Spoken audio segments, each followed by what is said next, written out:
सीतामढ़ी बैरगनिया में बैंक कर्मी की मौत बनी एक अनसुलझी पहेली। परिजन इसे हत्या मान रहे हैं तो वहीं सीतामढ़ी पुलिस इस मामले को आत्महत्या।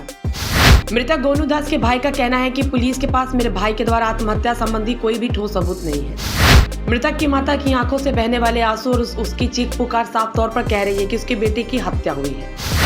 मृतक के भाई ने साफ तौर पर बताया कि मेरे भाई के दाहिने हाथ पर गंभीर चोट के निशान थे। जब आत्महत्या करता तो उसके हाथ पर जख्म के निशान कैसे आते। परिजन सीतामढ़ी एसपी और अनुमंडल पुलिस पदाधिकारी से कर रहे हैं जांच की मांग। सीतामढ़ी जिला बैरगनिया में बैंक कर्मी की मौत अनसुलझी पहेली बनती दिख रही। मृतक के परिजन इसे हत्या मान रहे हैं तो वहीं सीतामढ़ी पुलिस इस मामले को आत्महत्या मान रही है। इस मामले में मृतक गोनू दास के भाई रजत दास का कहना है कि पुलिस के पास मेरे भाई के द्वारा आत्महत्या किए जाने संबंधी कोई भी ठोस सबूत नहीं है, जबकि हमारे भाई की हत्या हुई है उसके कई सबूत हैं। मृतक की माता की आंखों से बहने वाले आंसू और उनकी चीख पुकार साफ तौर पर कह रही है कि उसके बेटे की हत्या हुई है। उनके मुजरिमों को सजा मिलनी चाहिए। मृतक के भाई ने साफ तौर पर बताया कि मेरे भाई के दाहिने हाथ पर गंभीर चोट के निशान थे, जिससे खून भी निकल रहा था। इतना ही नहीं, जिस पलंग के ऊपर उसे फंदे से लटकाया गया था, उस पलंग पर उसका पैर जिस तरह से टिका हुआ था, उससे भी साफ जाहिर होता है कि उसकी हत्या कर उसे पंखे के एक टहनी से लटका दिया गया था। उसने यह भी बताया कि जिस कमरे में उसका डेड बॉडी था, उसका दरवाज़ा खुला था और कुंडी पर खून भी लगा था। जिस बेड पर उसका बॉडी था, उसका चादर किसी भी जगह से मुड़ा हुआ नहीं था। मृतक बैंक कर्मी दास के मित्र ने बताया कि नए साल के अवसर पर मैंने उसे 1 जनवरी को सुबह 8 बजे फ़ोन कर बात किया था। एक अन्य मित्र भी कॉन्फ्रेंस पर थे, लेकिन उस समय वह बिल्कुल आम दिनों की तरह नॉर्मली बात किए थे। उनके दूसरे बैंक कर्मी साथी ने बताया कि हम लोग बैंक में आज साथ में काम किए थे, उस समय भी गोनू दास नॉर्मल थे। फिर रात्रि में उसके दाहिने हाथ में चोट कैसे और कहाँ लगी, फिर जब आत्महत्या करता तो उसके हाथ पर जख्म के निशान कैसे आते। बहरहाल परिजन इसे आत्महत्या मानने को तैयार नहीं है। उनका कहना है कि इस घटना की उच्च स्तरीय जांच होने से हकीकत सामने आ जाएगी। 1 जनवरी की जो घटना है ये, तो 1 जनवरी को बैंक से लौटे कितने बजे थे वो? करीबन 6 बजे के करीबन वो लौटे हैं रूम पे। फिर वो मकान मालिक बोल रहा है कि दोबारा भी निकला और फिर 8 बजे के करीब वापस आया। अच्छा, 8 बजे रात में फिर वापस आ गया। पूरी गेट खोला पीछे वाला ही गेट का चाबी था उनके पास। 2 गेट है घर हाँ। का, पूरे बिल्डिंग का 2 गेट है, मेन गेट जो होता है। तो पीछे वाले गेट का चाबी इनके पास था, तो वो गेट खोल के खुद आए, जैसा ये मकान मालिक बता रहा है। अच्छा अच्छा।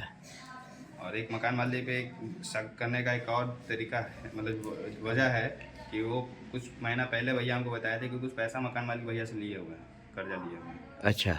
और ये बात जो मैंने कल भी जिक्र किया, परसों जिक्र किया, तो वो भी मुकर गया कि मेरा पैसा का कोई लेन देन नहीं है।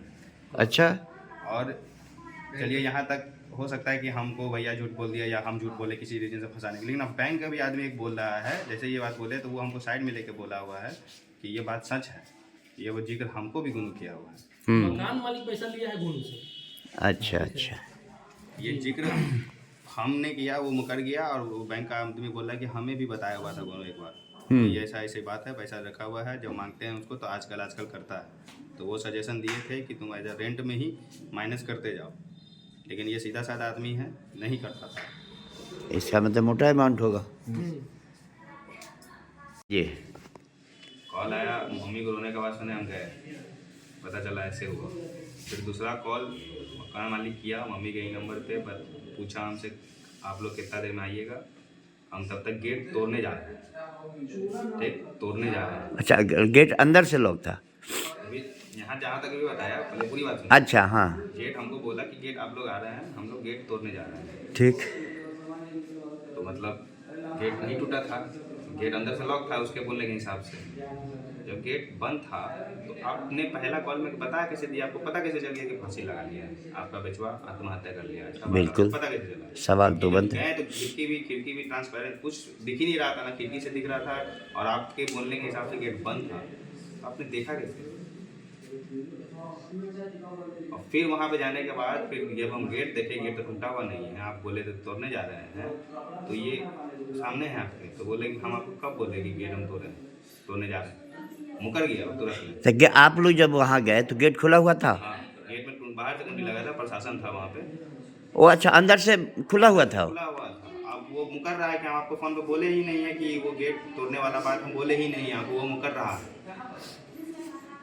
अब यही बात पे तो मकान मालिक पकड़ा रहा है और फिर वहाँ पे मीडिया से उछाल रहा है कि गेट अंदर से बंद था। जब भैया गेट अंदर से बंद था तो पहले ये बोलता है फोन पे गेट बंद था, हम तोड़ने जा रहे हैं, फिर मुकर रहा है कि भैया बोले ही नहीं आपको। और गेट नॉर्मल है, कुछ कोई आदमी सुसाइड करेगा भैया तो गेट लगा के सुसाइड करेगा। बिल्कुल बिल्कुल। मेरे पास वीडियो है, चीज़ है, आप देखिएगा आपको भी लगेगा ये फांसी नहीं है। दिखाई दे वीडियो, कुछ है फुटेज तो दिख रहा मेरा नाम अंजय कुमार हुआ। जी। आप गोनू के कौन हुए? मैं उसका मित्र हूँ। अच्छा। उस दिन सुबह नया साल का दिन था, तो मेरी अमूमन अब तो उससे बात नहीं होती थी, लेकिन नया साल का दिन था तो मैंने सुबह सभी दोस्तों को, उस दिन मैं तकरीबन 12 बजे तक सभी दोस्तों से ही बिजी था, दोस्तों के साथ ही बात कर रहा था। तो उस दिन मैं सुबह उसको करीबन 9 साढ़े 9 के करीब में कॉल किया था। उस समय हम 3 दोस्त थे, मतलब कि हम, नागेद और गोनू, तीनों अच्छे मित्र होने के कारण हम वो कॉन्फ्रेंस पे ही आपस में बात किया करते थे। उस दिन मेरी उससे बात हुई, वो ऑफिस में था, बैठा हुआ था, तो नॉर्मल ही बात हुई उस दिन मेरी उससे। हम लोग तीनों आपस में बतिया रहे थे कि क्या कैसे कर मतलब मना रहा है न्यू ईयर, ये वो। बस ऑफिस में है, शाम को देखेंगे कुछ, तो बोले खाना कहाँ वगैरह खा रहे हो, इसी सब पे बात हुई। यही बस आखिरी मेरी इससे तकरीबन 40 या 45 मिनट के करीब में उस दिन नए साल के दिन बात हुई थी। बात से ऐसा कुछ नहीं लगा कि वो परेशान है या कुछ है ऐसा? नहीं, बातों से ऐसा उस दिन कुछ नहीं लगा कि वो परेशान है या किसी, हम थोड़े से उसके अच्छे मित्र थे, वो परेशानी में हमको अपनी परेशानी शेयर करता था। लेकिन उसने अच्छा कुछ शेयर नहीं किया? उस दिन बहुत नॉर्मल, बहुत शांत था और सामान्य तरीके की मेरी बात हो गई थी उससे। उस दिन 1 जनवरी का दिन मेरा बात उससे हुआ था।